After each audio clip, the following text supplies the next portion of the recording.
नीति वचन अध्याय 22। बड़े धन से अच्छा नाम अधिक चाहने योग्य है और सोना चांदी से दूसरों की प्रसन्नता उत्तम है। धनी और निर्धन दोनों एक दूसरे से मिलते हैं, यहोवा उन दोनों का करता है। चतुर मनुष्य विपत्ति को आते देखकर छिप जाता है, परंतु भोले लोग आगे बढ़कर दंड भोगते हैं। नम्रता और यहोवा के भय मानने का फल धन, महिमा और जीवन होता है। टेढ़े मनुष्य के मार्ग में कांटे और फंदे रहते हैं, परंतु जो अपने प्राणों की रक्षा करता वह उनसे दूर रहता है। लड़कों को उसी मार्ग की शिक्षा दे जिसमें उनको चलना चाहिए, और वह बुढ़ापे में भी उससे ना हटेंगे। धनी निर्धन लोगों पर प्रभुता करता है, और उधार लेने वाला उधार देने वाले का दास होता है। जो कुटिलता का बीज बोता है वह अनर्थ ही काटेगा, और उसके रोज का सोटा टूटेगा। दया करने वाले पर आशीष फलती है, क्योंकि वह कंगाल को अपनी रोटी में से देता है। ठट्ठा करने वाले को निकाल दे, तब झगड़ा मिट जाएगा और वाद विवाद और अपमान दोनों टूट जाएंगे। जो मन की शुद्धता से प्रीति रखता है और जिसके वचन मनोहर होते हैं, राजा उसका मित्र होता है। यहोवा ज्ञानी पर दृष्टि करके उसकी रक्षा करता है, परंतु विश्वासघाती की बातें उलट देता है। आलसी कहता है, बाहर तो सह होगा, मैं चौक के बीच घात किया जाऊंगा।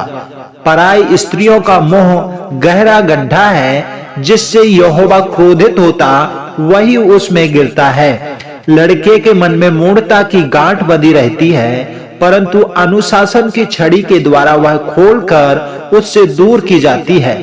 जो अपने लाभ के निमित्त कंगाल पर अंधेर करता है और जो धनी को भेंट देता, वे दोनों केवल हानि ही उठाते हैं। कान लगाकर बुद्धिमानों के वचन सुन और मेरे ज्ञान की बातों की ओर मन लगा। यदि तू उसको अपने मन में रखे और वे सब तेरे मुंह से निकाला भी करे, तो यह मनभावनी बात होगी। मैंने आज इसलिए ये बातें तुझको बताई हैं कि तेरा भरोसा यहोवा पर हो। मैं बहुत दिनों से तेरे हित के उपदेश और ज्ञान की बातें लिखता आया हूं, कि मैं तुझे सत्य वचनों का निश्चय करा दूं, जिससे जो तुझे काम में लाए उसको तू सच्चा उत्तर दे सके। कंगाल पर इस प्रकार अंधेर ना करना कि वह कंगाल हो जाए, और ना ही दीन जन को कचहरी में पीसना, क्योंकि यहोवा उनका मुकदमा लड़ेगा, और जो लोग उनका धन हर लेते हैं उनका प्राण भी वह हर लेगा। क्रोधी मनुष्य का मित्र ना होना और झट क्रोध करने वाले के संग ना चलना। कहीं ऐसा ना हो कि तू उसकी चाल सीखे और तेरा प्राण फंदे में फंस जाए। जो लोग हाथ पर हाथ मारते और श्रेणियों को उत्तरदायी होते हैं, उनमें तू ना होना।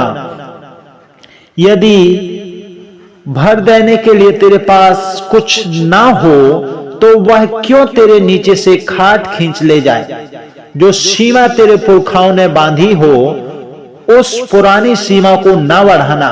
यदि तू ऐसा पुरुष देखे जो कामकाज में निपुण हो, तो वह राजाओं के सम्मुख खड़ा होगा, छोटे लोगों के सम्मुख नहीं।